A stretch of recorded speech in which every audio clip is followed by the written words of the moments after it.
It is time now to take a look at some of the top trending stories of the day. We've got Allie Canal and Schafer around the table once again. And let's start with the great efforts Google is going to get staff back in their buildings. You'll recall that Google, since April of last year, has been trying to get this hybrid work going. We're talking about 3 days a week in the office. Now, there's a new memo that's been circulating around, a lot of reports that suggest the company is now updating their hybrid work policy by cracking down. So we're talking about confronting workers who aren't coming in, tracking office badges to see if they are attending, and then including the attendance and employees' performance reviews.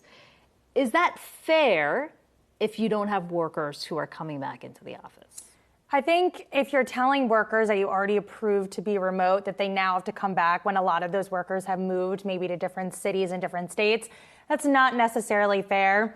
However, I am a big proponent of the hybrid work model. I do think there's a benefit of being in the office and talking to fellow coworkers, seeing your manager.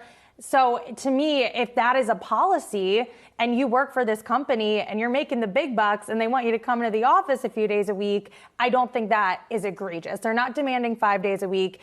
3 days a week, I think, is fair. However, if you fully approve people to be completely remote and now you're saying you have to come back, that's when I think it gets a little dicey. I'm surprised that there's still so much pushback on these return to office plans, given the fact that the tech sector has been the most affected by layoffs so far this year. It certainly has outpaced any other sector by a wide margin. So you would think, given the scenario, that the employer has the upper hand. If you're not willing to go into the office, you might be next on the chopping block when it comes to the fact that if they were to be able, or if they did feel it necessary to announce another round of layoffs, further cuts. Well, if you're worried about them tracking your bags, you're probably doing something wrong, right? It's that classic example. If you're worried about them tracking you, then you're probably not following the 3-day in policy, and you would think your boss would know anyway. Doesn't your manager know if you're in 3 days? If you're supposed to be in 3 days? It feels pretty cut and dry.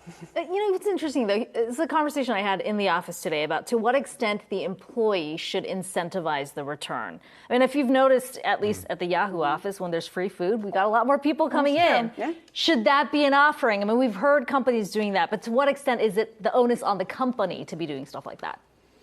I mean, that's a big question mark. And I think a lot of people, a lot of companies are really grappling with that right now. But I think I agree with Seana that if you're in an industry where you're seeing mass layoffs, if there's a lot of disruption, it's probably a good idea to follow the company protocol. So that's just So if you're in the tech the perks sector, do you work. can kind of take you're lucky to still have your job and we're keeping your part of the company, so we don't need to give you free lunch.